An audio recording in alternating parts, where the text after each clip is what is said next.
So every person that's a citizen of the city pays for a part of this building. So perhaps, maybe this is an issue that needs to be voted on by the whole city. I don't know. As an employee, can I tell you why I think a lot of us don't want the concealed carry in the building? Could I invite you to the microphone for the public to hear your employee opinion? Okay. And this is just mine because I am the first person that people talk to when they come in this building. And, you know, yes, court, you get a few crazy people, but on election days, we have some very off-the-wall people that come in here, and we've had to call the police over to protect us. And it's just a very, very uneasy. I think you're right, the people that would carry are probably not a little off the wall, but we get all sorts in this building, and who's to say they don't see a gun and pull it on one of us? You know, it is a real thought that has crossed my mind since the day I started working in this building, that someone can come in here and pull a gun on us. And if you have a concealed carry law and someone sees that gun, not necessarily the person that's going to come be the one to do it, but it might be someone else that's in this building. And who's in the way? It's the clerk's office, my office, maybe the public works office, and they're even in a door, so they're kind of blocked off.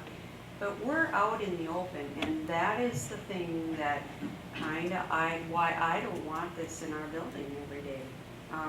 Not just when court's here, because we don't have just the normal everyday people walk in here.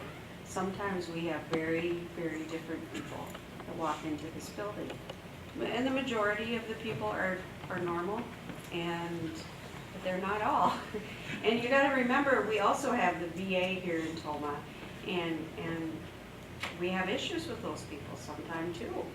So some of what you're saying, if I can kind of reflect back some of what I'm getting from your message, is that you're concerned that we have a building here where business happens that is sometimes inflammatory, or people are very emotional about it. Very. And similar to our police department, where our staff over there is in a secure area. If any of the citizens have been in there, the staff there at the front desk are in a secure area With bulletproof glass between them? protective measures for them. Yes. You have similar concerns that they would have. Yes. That is a highly potentially emotional area of Yes. service to our citizens.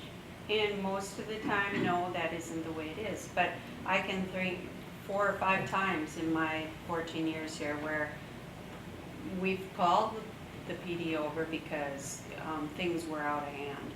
You know, in most places you don't have that issue. But just by where we are, that's what we get. I understand your concern, and I thank you for sharing it with us. Mhm. It's a very legitimate concern, and I believe that other people will feel the same way that you do. And I'm not trying to belittle their concern in any way, shape, or form. But I've worked in a prison. I've worked with people who committed lots of crimes, who have very little respect for authority or law. And I've seen people who have been in prison, get released, come back to prison for committing crimes with weapons that they should not have been able to get. What I'm trying to say is that there are people that have committed thefts or have held up banks or gas stations, things like this, who have said before they have been released that that's going to be the first thing I do when I get out. And sure enough, you'll see them in the news holding up something with a, you know, sometimes they don't have a gun, sometimes they're just using a stick or whatever, just being foolish. But sometimes they do have a weapon. Sometimes they do. So I guess what I'm saying is when you have a type of intent out there in society, I do not believe a sign is going to stop them, or even a penalty of a fine is going to stop them, because ultimately, if they have the weapon, they're already committing a greater crime that will put them in prison. The ordinance will not deter them. I do not believe a sign will deter them. I do believe that the fear that somebody will, respond, with defense could be a factor that might, have them reconsider whether they're gonna be pulling a weapon on someone. I mean, if you pull a weapon on someone with the intent to cause harm, and you know that you could get shot back and killed, you know, there's a greater penalty in your life versus the penalty of, well, I'll just surrender and spend some time in jail.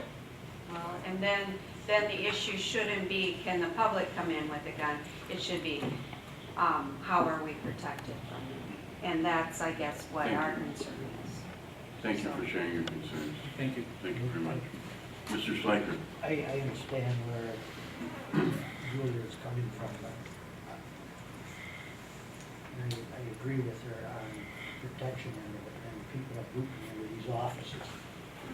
But person that's gonna come in here, that's intent on doing something, concealed weapon or not, they're, you know, I just, putting a sign up is not gonna, in my estimation, is not gonna cure the concerns that she's got. I mean, we're gonna have to put metal detectors up or whatever, at the doors, or if we're gonna do it right. We don't have the money to do that. You know, I guess I'm saying just a sign is not gonna do it. I understand fully, you know, their concern. But My problem is people don't read signs. I mean, I don't care what you're doing, you can watch somebody pull in a handicap parking and say, what are you doing there? Oh, I didn't know it was handicap. I mean, people don't read until they get caught. So I mean, if a person is licensed to carry a gun, I kind of agree with Ted, they're gonna walk in here, you're not worrying about it. It's that person that came in here with the intent to do something. And maybe that's where we need to look, is no signs and look at maybe protecting our people here. Very well.